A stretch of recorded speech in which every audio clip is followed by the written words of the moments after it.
नमस्कार दोस्तों, educational trip में मैं नीतीश कुमार आप लोगों का स्वागत करता हूं। दोस्तों, आज आपके सामने उपस्थित है ह्यूमन फिजियोलॉजी के टेस्ट की दूसरी श्रृंखला।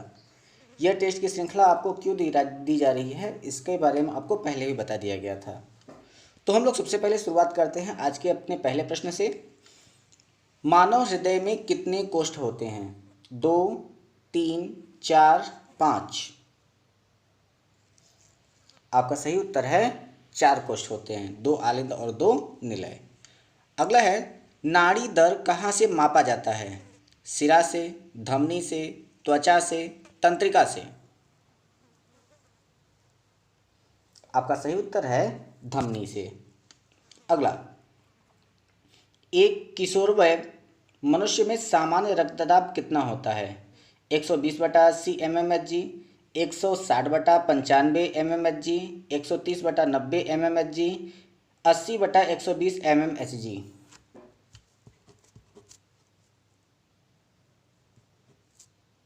आपका सही उत्तर है 120/80 mmHg।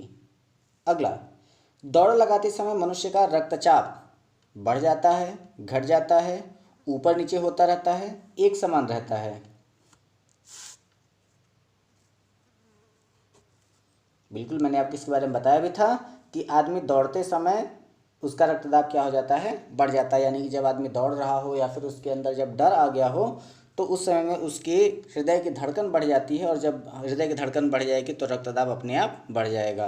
अगला, सामान्य जीवन काल में मनुष्य का हृदय लगभग कितनी बार धड़कता है? 1 अरब, 2 अरब, 3 अरब, 4 अरब? औसतन लगभग 2 अरब बार मनुष्य का हृदय जो होता है वो धड़कता है। औसत की बात की जा रही है, ये अप ऊपर और नीचे हो सकता है। मानव शरीर में हृदय कार्य करता है पंपिंग स्टेशन की तरह, शरीर को ऊर्जा देना, तापक्रम बढ़ाना, इनमें से कोई नहीं। बिल्कुल सही, पंपिंग स्टेशन की तरह, यानी कि यह सिर्फ और सिर्फ ब्लड को पंप करने का काम करता है। अगला, शरीर की विशालतम धमनी है? वेना केवा, एआर्टा, केशिका, निलय? आपका सही उत्तर है एआर्टा। अगला प्रश्न, स्वस्थ मानव के शरीर में रक्त की कुल कितनी मात्रा होती है? शरीर के वजन का 10%, शरीर के वजन का 25%, शरीर के वजन का 7%, शरीर के वजन का 5%?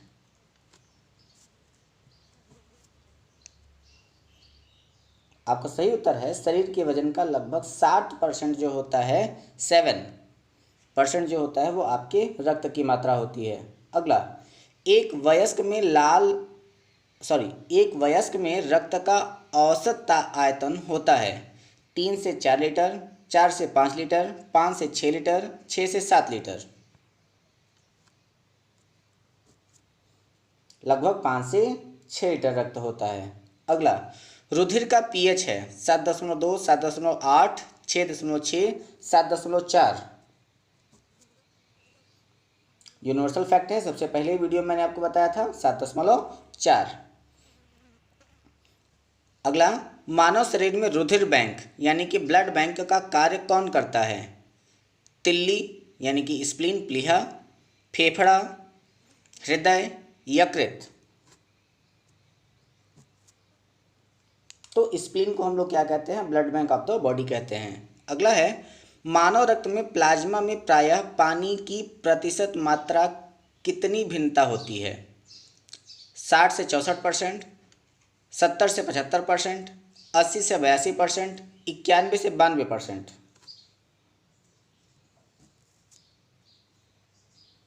तो मैंने आपको बताया था कि हमारे प्लाज्मा का लगभग 90% भाग जो होता है वो जल होता है, 7% प्रोटीन होता है, 1% ग्लूकोज होता है, और शेष पदार्थ जो होते हैं वो माइन्यूट क्वांटिटी यानी कि अल्प मात्रा में पाए जाते हैं।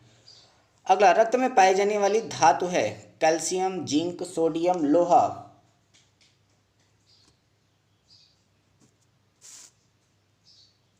तो मनुष्य के रक्त में क्या पाया जाता है?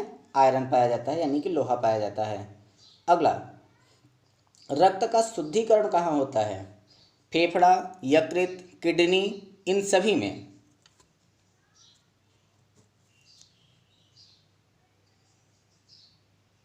तो जब ब्लड की प्योरीफाइज करने की बात होती है तो फेफड़ा जो होता है वो उसको ऑक्सीडाइज करता है, यकृत जो होता है उसमें से जितने भी कंपोनेंट होते हैं उनको डेड करने का काम करता है, और किडनी जो होता है उसको फिल्टर करने का काम करता है, यानी कि ये सभी जो होंगे वो रक्त को शुद्ध करने का काम करते हैं।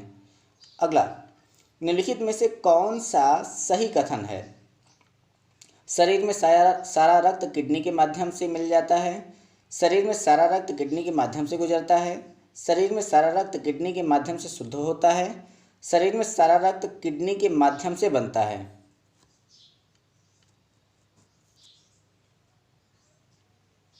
तो आपका सही उत्तर है किडनी में सारा रक्त किडनी के माध्यम से शुद्ध होता है, यानी कि फिल्टर होने का काम। यहाँ पर शुद्ध होने का मतलब जो है वो आपके फिल्टर होने से है।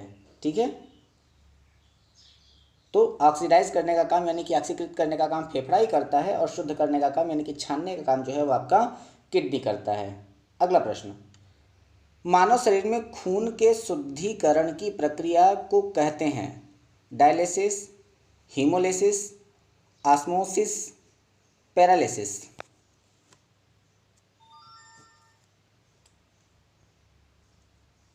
तो खून के शुद्धिकरण को हम लोग क्या कहते हैं? डायलिसिस कहते हैं। ठीक है, अगला प्रश्न, लाल रक्त में लाल रंग निम्नलिखित में से किसके कारण होता है? Plasma, haemoglobin, RBC, WBC. तो हीमोग्लोबिन की उपस्थिति के कारण रक्त का रंग लाल होता है। हीमोग्लोबिन में होता है तांबा, लोहा, मैग्नीज, जस्ता। ये तो रिपीटेड क्वेश्चन है, आपको बताने की जरूरत नहीं कि यह लोहा आपका सही उत्तर है।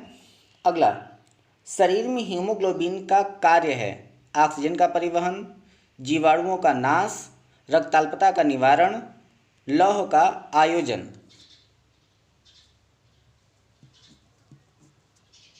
तो आपका सही उत्तर है ऑक्सीजन का परिवहन, HBO यानी कि oxygenated haemoglobin is known as pure blood. इसके बारे में आपको बताया भी गया था। हीमोग्लोबिन किसका महत्वपूर्ण घटक है? आरबीसी, डब्ल्यूबीसी, पट्टिकाण, जीवद्रव्य। तो हीमोग्लोबिन कहाँ पाया जाता है? तो आरबीसी में पाया जाता है। अगला, कौन सी रक्त वाहिकाएं साफ रक्त फेफड़े से हृदय में ले जाती हैं? फुफ्फुस धमनी, हृदय धमनी, हृदय सिरा, फुफ्फुस सिरा।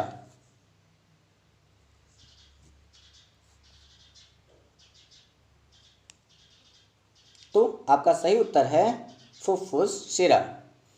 निम्नलिखित में से किसकी सहायता से रक्त द्वारा ऑक्सीजन ले जाया जाता है? लेहित कोशिकाएं, विम्बाणु यानी कि थ्रोम्बोसाइट्स, लसिकाणु यानी कि लिम्फोसाइट्स, श्वेताणु यानी कि ल्यूकोसाइट्स। इसका सही उत्तर है लेहित कोशिकाएं। अगला, किसके मौजूदगी के कारण शरीर के भीतर रक्त जमता नहीं है? Fibrin, plasma, haemoglobin, heparin. तो हिपेरिन के कारण जो आपका रक्त है वो जमता नहीं है। अगला, मानव शरीर का रक्त बैंक कहलाता है प्लीहा, यकृत, हृदय, किडनी। तो ब्लड बैंक के बारे में आपको पहले भी बताया जा चुका है कि वो स्प्लीन को कहा जाता है।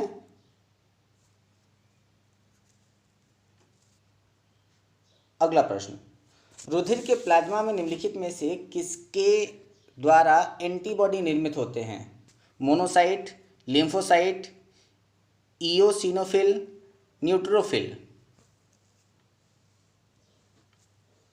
तो आपका सही उत्तर है लिम्फोसाइट्स, और उसमें सबसे मुख्य जो होता है वो आपका T4 लिम्फोसाइट्स होता है। अगला, लाल रक्त कणिकाएं आरबीसी किस नाम से जानी जाती हैं? Erythrocyte, leucocyte, thrombocyte, eosinophil.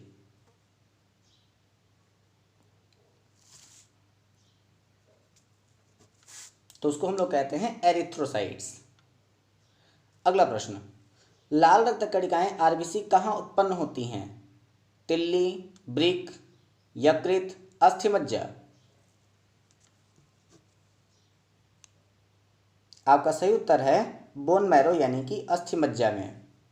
अगला, निम्न में से किसको आरबीसी का कब्रिस्तान कहा जाता है? यकृत, अस्थिमज्जा, प्लीहा, परिशोधिका। तो spleen is known as graveyard of RBC. ठीक है, तो प्लीहा को हम लोग क्या कहते हैं, आरबीसी की कब्र कहा जाता है। मनुष्य की लाल रक्त कोशिकाओं का जीवन काल कितना होता है, 120 दिन, 150 दिन, 180 दिन, 90 दिन। तो इनका जीवन काल होता है लगभग 120 दिन का। अगला, मानव शरीर में लाल रक्त कण का निर्माण कहाँ होता है, हृदय, तिल्ली, यकृत, अस्थिमज्जा।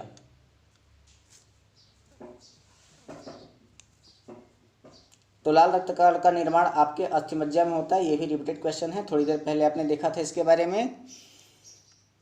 लाल रुधिर कणिकाओं का उत्पादन निम्नलिखित में से किसके द्वारा होता है, यकृत, हार्मोन, अस्थिमज्जा, हृदय। तो कुछ भी क्वेश्चन पूछ ले, थोड़ा सा घुमा करके पूछ रहा है, तो आपका उत्तर वही होगा, क्या, अस्थिमज्जा।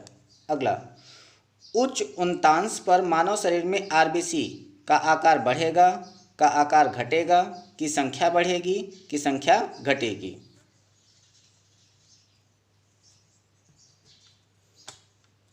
आपका सही उत्तर है कि आरबीसी की संख्या बढ़ जाएगी। अगला, सफ़ेद रक्तकण यानी कि डब्ल्यूबीसी का मुख्य कार्य है ऑक्सीजन ले जाना, कार्बन डाइऑक्साइड ले जाना, ऑक्सीजन ले जाना, रोग प्रतिरोधक क्षमता धारण करना, इनमें से कोई नहीं। आपका सही उत्तर है रोग प्रतिरोधक क्षमता धारण करना। अगला, मनुष्य के रक्त में श्वेत कर्ण रुधिराणु की कौन सी किस्म अधिक होती है, इओसिनोफिल्स, बेसोफिल्स, लिम्फोसाइट्स, न्यूट्रोफिल्स।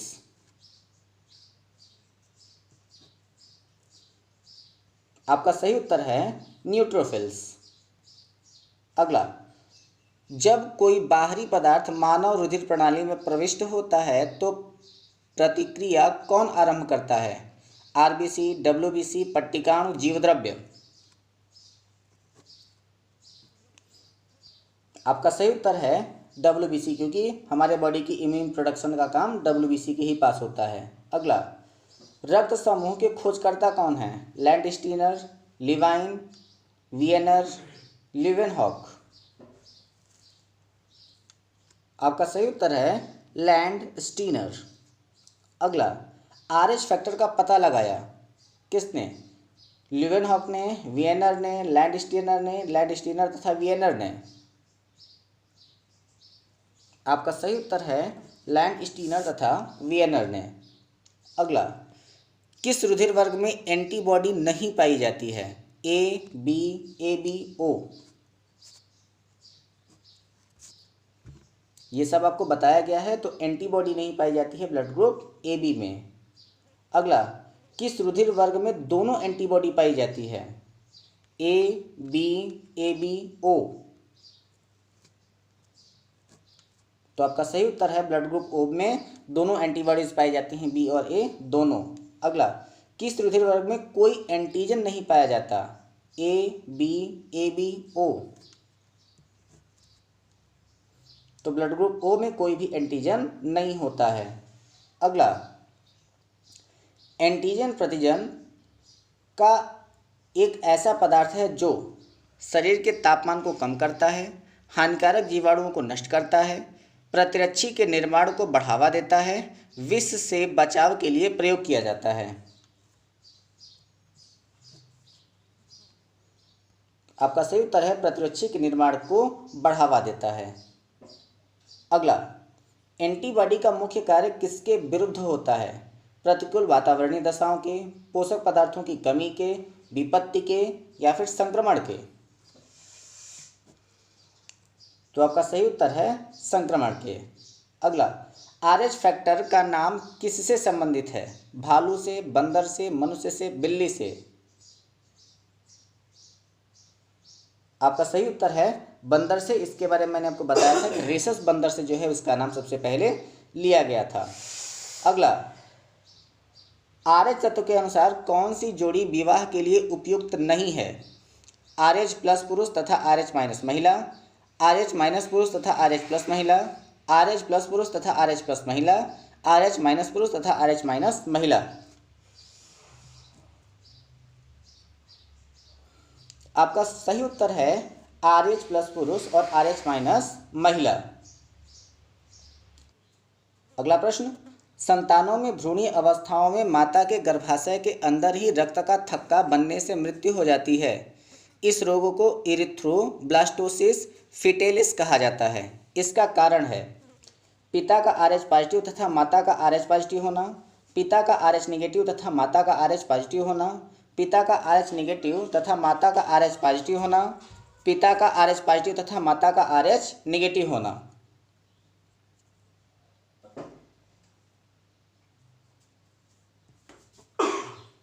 आपका सही उत्तर है डी, पिता का RH पॉजिटिव तथा माता का RH नेगेटिव होना। निम्नलिखित में से कौन सा ब्लड ग्रुप सर्वव्यापक ग्राह्यता रखता है? ए, बी, ए बी, ओ। तो आपको पता है कि सर्वग्राही रुधिर वर्ग कौन सा है? ए बी है। अगला, ए बी रक्त वर्ग वाले व्यक्ति को सर्वात्रिक अदाता कहा जाता है क्योंकि उसके रक्त में प्रतिपिंड का अभाव होता है, उसके रक्त में प्रतिजन का अभाव होता है, उसके रक्त में प्रतिपिंड उपस्थित होता है, उसके रक्त में प्रतिपिंड तथा प्रतिजन दोनों का अभाव होता है।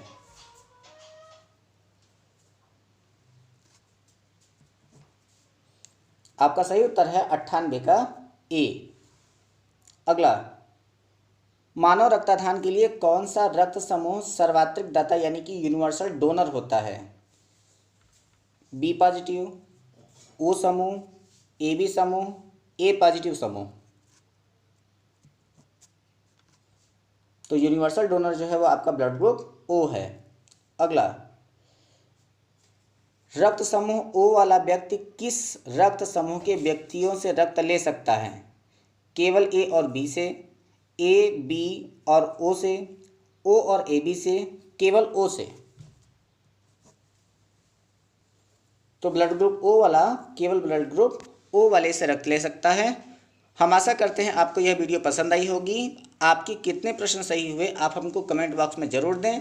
यदि हमारे चैनल पर नए हैं तो हमारे चैनल को सब्सक्राइब करके बेल आइकन दबाना ना भूलें। घर पे रहें, अपना और अपनों का ख्याल रखें। धन्यवाद।